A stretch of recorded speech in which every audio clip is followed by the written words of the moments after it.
Our second lesson is from the book of Matthew, chapter 10, verses 18 to 26.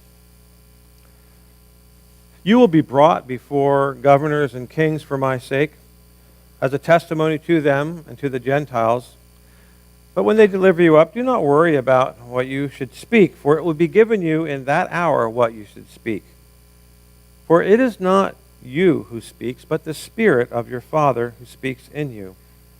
Now brother will deliver up brother to death, and father his child, and children will raise up against their parents and cause them to be put to death.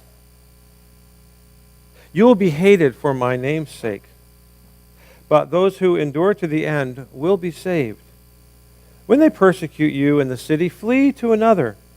And assuredly I say to you, you will have not gone through the cities of Israel before the Son of Man comes.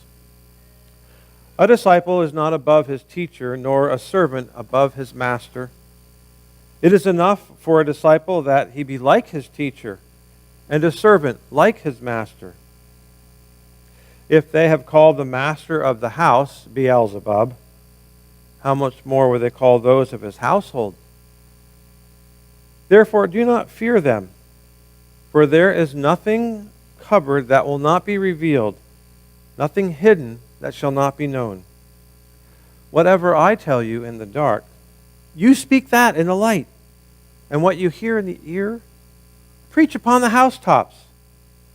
And do not fear those who kill the body but cannot kill the soul, but rather fear him who is able to both destroy soul and body in hell. Amen. And the final lesson from the Arcana Celestia, number 2493. Swedenborg speaks of his experience in the other world, saying, I have spoken with angels concerning the memory of things past and consequent anxiety for things to come.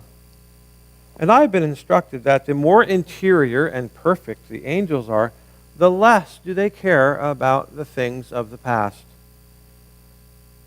And also that they do not care about the future. And also that it is from this that they have their happiness. They say that the Lord gives them every moment what to think, and this with blessedness and joy. And thus they are free from cares and anxieties. And also that this is what is meant in the internal sense by the manna, being received daily, and also when it is spoken of the Lord in the Lord's Prayer to give us this day our daily bread. And then again also the instruction not to be solicitous about what we should eat or what we should drink or whereof we shall be clothed.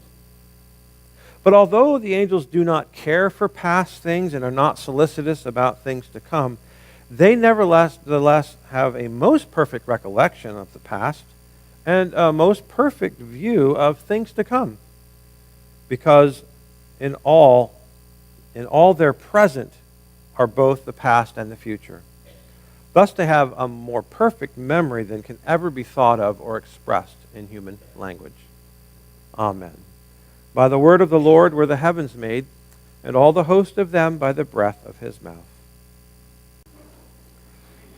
Yea, though I walk through the valley of the shadow of death, I will fear no evil. Surely goodness and mercy shall follow me all the days of my life, and I will dwell in the house of the Lord forever. These two very familiar verses out of the 23rd Psalm encapsulate a lot having to do with despair. We walk through the valley of the shadow of death, on and off at various times and states of our life. The story of Daniel is obviously the depiction of a very dark time in the life of a certain person, Daniel. And of course, he's not the only person that is spoken of in the Word as going through hard things. Every one of the patriarchs, Abraham, Isaac, and Jacob, each had their dark moments, moments of despair, where they prayed to the Lord for help in delivering them. Abraham called by the Lord to leave his homeland, and yet in a number of different places and times, he's up against kings and princes and herdsmen of other territories and lands, and doesn't know if he's going to live or die. He tells his wife, please call yourself my sister so they don't kill me for your sake and take you as a wife or a woman. Jacob struggled with an angel. Isaac had to struggle also with angels. Jacob and Esau fought together, and one ran for his life. Jacob himself didn't know whether he would live as he approached his family's house in a land far away, and he was told over and over again what he would be given as a gift, and then it was switched around. What despair. And of course, Joseph, very similar, many parallels with Daniel. Captive from his own land, brought into a foreign land, made into a slave, but elevated by the Lord's presence with him, and seen to be very valuable in the kingdom, so that he was, in fact, in charge of all of the land of Egypt when his starving brothers came down to buy food. King David himself, who wrote these words, yea, though I walk through the valley of the shadow of death, speaks about his enemies pursuing him. The king who he soothed as a young boy and who he served faithfully in wars turns against him in a state of mental illness, anger, depression, rage, throwing a spear at him, wishing to kill him. And David, suffering through all of that, leaving his land, going in and acting as if he's insane in order to be taken in by the Philistines. Talks about his enemies pursuing him, and they're poisonous like scorpions, and their teeth gnash at me like the teeth of lions. In every depiction in the Word, people go through dark times. Is there any one of us who has a pristine life that never endures any hardship?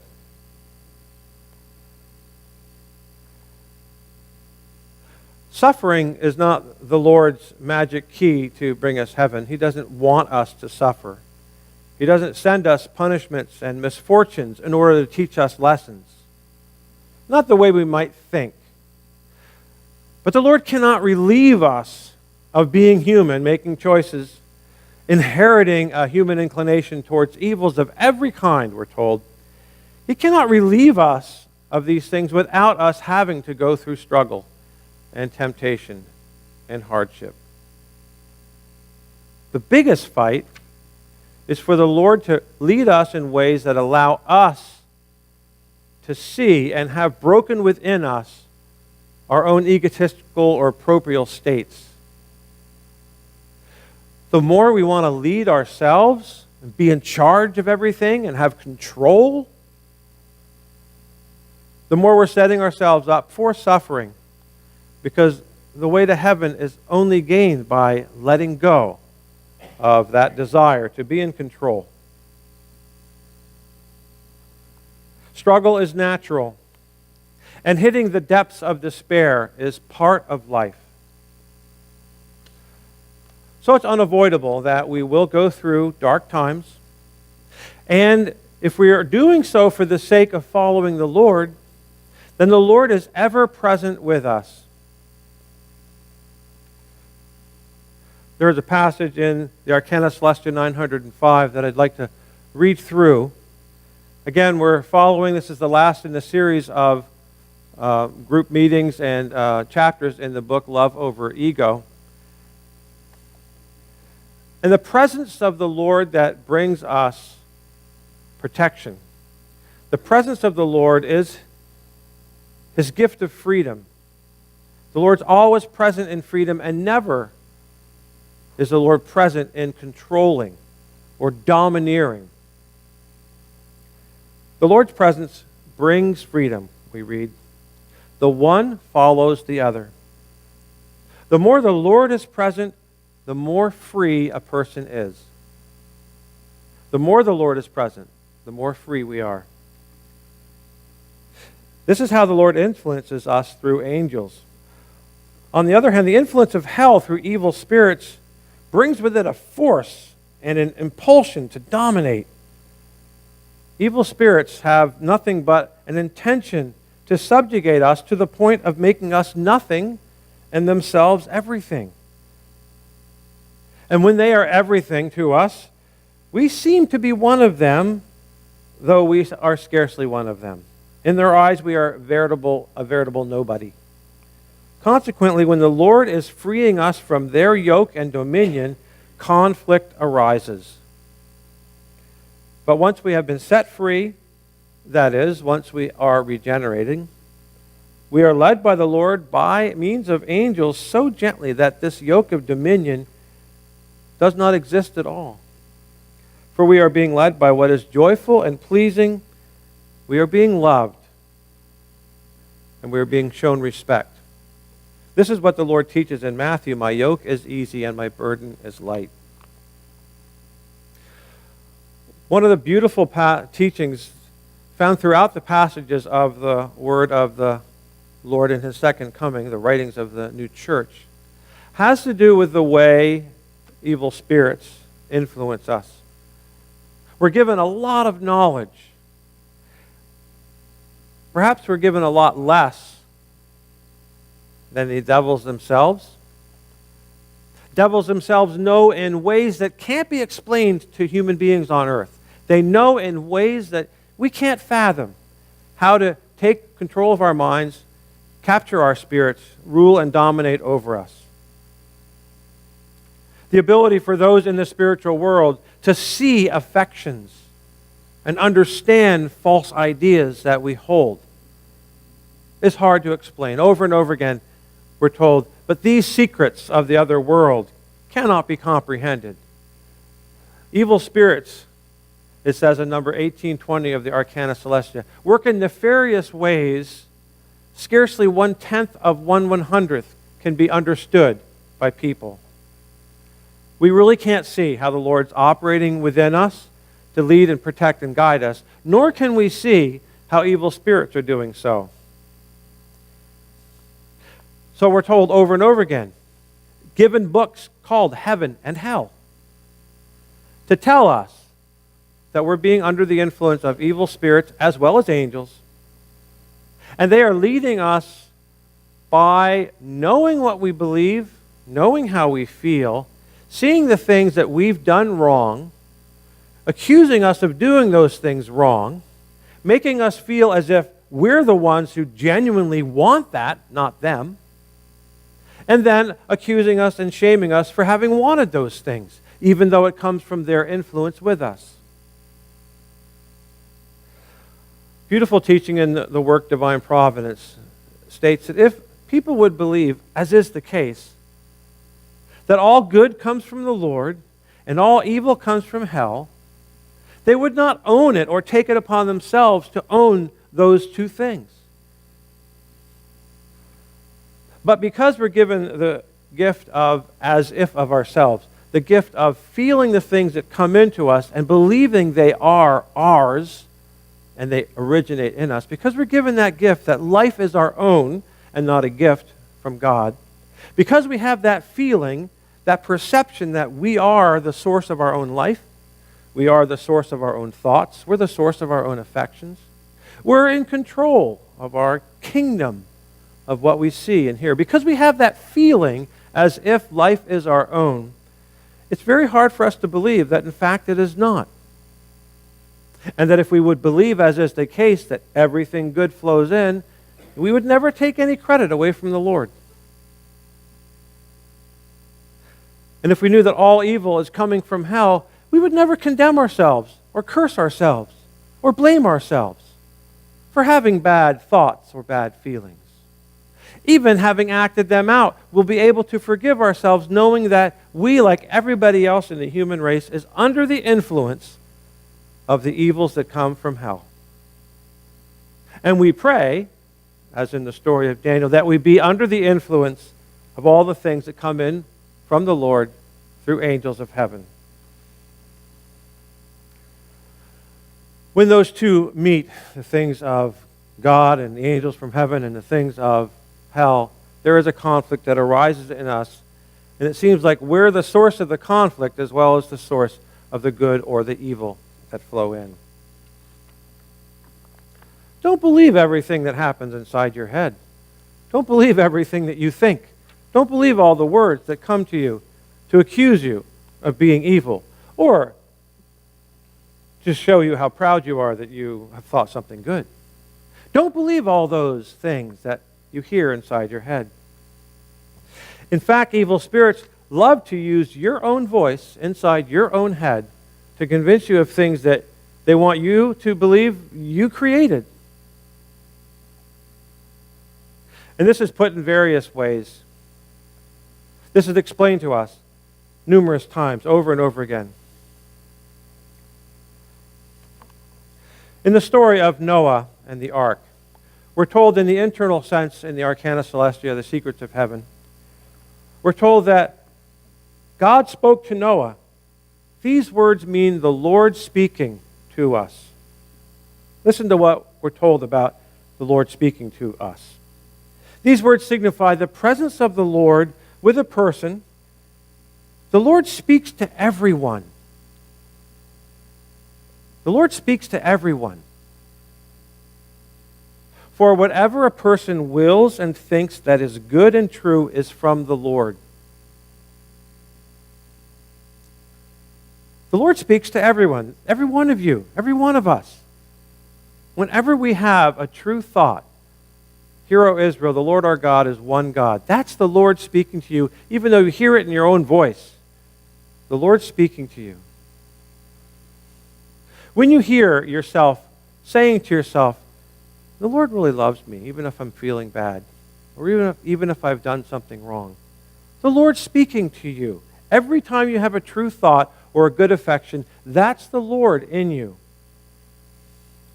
There are with each person at least 2 evil spirits and 2 angels. The evil spirits excite the evils in us. The angels inspire those things that are good and true. Every good and true thing inspired by the angels is from the Lord. They never operate on their own. Every good and true thing inspired by the angels is from the Lord. Thus, the Lord is continually speaking with people.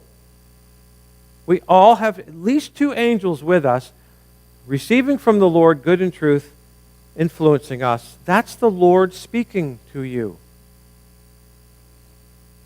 And now it is different with one person than with another. With those who suffer themselves at the time to be led away by the Lord, it seems as if the Lord speaking is silent or absent or from afar. You can hardly hear him. And it seems like it can be scarcely said that the Lord is speaking. But with those who are being led by the Lord in those states, he speaks as if he was more and more nearly present, which may be sufficiently evident from the fact that no one can ever think any good thing except from the Lord.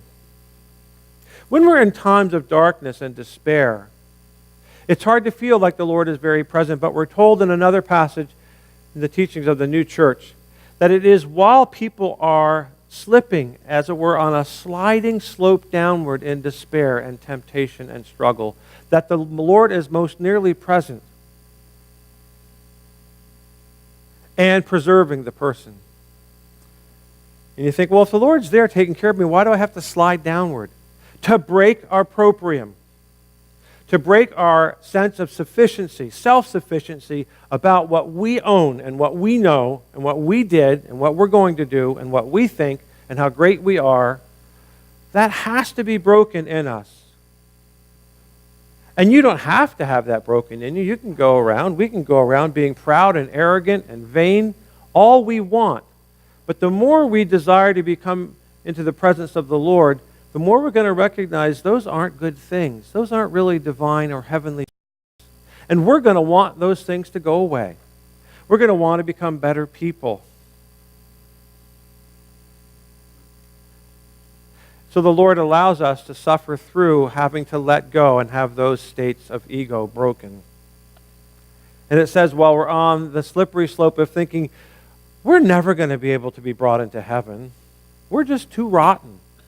The more we own that statement, we're rotten or we are evil or we think false things, the more we own that, the more the Lord has to break that sense of ownership. No, No one is evil. You are not evil. Evil is from hell. You can have it flow in, but don't own it. Don't believe everything that you think. The Lord wants you to attach and affirm and identify with what comes in from heaven. But the Lord doesn't do that the same way the devils want you to attach what comes in from hell. As I said, the devils, evil spirits, want us to feel like, oh, we're part of the team, we're part of the gang. We crave to kind of, do what other people do so that we'll be liked. And so it says evil spirits want us to feel attached and identify with them in a way that gives us a sense of identity. They want to become everything. And they make us as if it were nothing, although we feel like we belong. The Lord never operates in such a way that He's going to use and flatter our ego that way. He lets us think what is good and true. He lets us believe according to His Word. And He lets us freely choose and not do it out of a persuasive identity or a desire to be one of the bad boys or girls. But evil spirits want us to feel like, yeah, this is me, this is who I am. The Lord wants us to feel that, but He doesn't pressure us in the same way. So the Lord's presence with us always comes in states of freedom and rationality. It doesn't feel the same as evil states connecting with hell. I want to continue that passage, number 904. The presence of the Lord is first possible when a person loves their neighbor. The Lord is in all love, all good love. And as far as a person is in love, so far the Lord is present. And so far as the Lord is present, the Lord is speaking to that person. You hear that voice in your head that says, I should probably pick up the phone and call her. She's not feeling too well. Maybe I should bring him a cup of coffee. He'd probably like that. Those are very natural things. You get that inclination.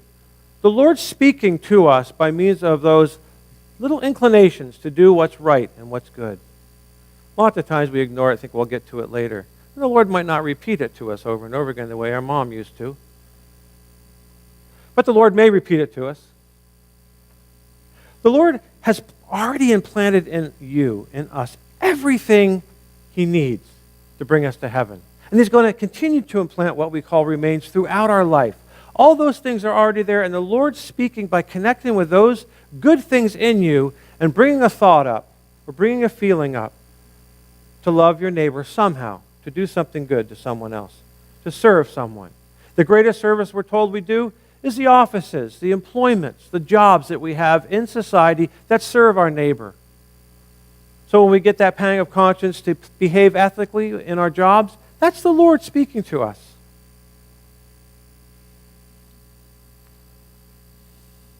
The Lord is in love and in freedom and speaks to people by means of these. A person knows no otherwise than that they think this from themselves. Whereas a person has no single idea, not the least bit of an idea from themselves. But he has what is evil and false from hell and evil spirits. He has what is good and true from angels and from the Lord. Such is the influx with people. Such is their life and their interconnection with the life of the body and the life of the Spirit. From these words, it's evident what it means by God spoke to Noah. That the Lord is speaking to all of us. And Noah stands for the remnant or the remains that come out of the most early states of our spiritual development. The last member of the most ancient church historically and the first member of the spiritual church. It's those remnants, all those loving ideas and feelings that the Lord gave us in childhood that develop through our teenage and into our mature years. The Lord speaks to Noah. The Lord speaks to us, the Noah in us, that blessed remains or remnants of what is genuinely good, and urges us and calls us. Thus it says, go forth from the ark. These words signify freedom. The Lord is present with us in freedom. Daniel was thrown into the den of lions. The angel of the Lord came and closed the mouth of the lions, and he was delivered. The part you don't repeat necessarily to the children is that all the people that had accused him, they got thrown afterwards when he was pulled out into the den of lions. It says their bones were crushed before they hit the ground. The lions were really hungry. How many lions there were? How many people got? And that's not what the Lord wants to enjoy seeing. It is a form of entertainment you can find on YouTube, I know, or somewhere else. But it depicts what the Lord wants to do, not to us, but to the evil thoughts and inclinations, the intentions, the evil themselves, not even to devils. The Lord wishes harm on no one. The Lord wants the lion of truth and the power of justice and good to devour and destroy what it is that gets us thinking that we need to follow along with the things of hell, that we need not be freed from our own bad habits and inclinations and addictions. The Lord wants all those things snapped and broken so that we're free. We're free like Daniel brought out. We all have to hit bottom. We all have to hit states of despair in order for the Lord to allow ourselves to give Him the power to break our own evils and falsities. Trust in the Lord and do good. The Lord will be close to you and draw you near to Him. There is a presence from the Lord in freedom that protects us, a preservation of the Lord's life within us that He will never give up. And so as we conclude these stories from the book of Daniel, we conclude with this thought and this prayer, that we be delivered, that the Lord give us this day our daily bread, and lead us out of temptation and into all things that are good. Amen.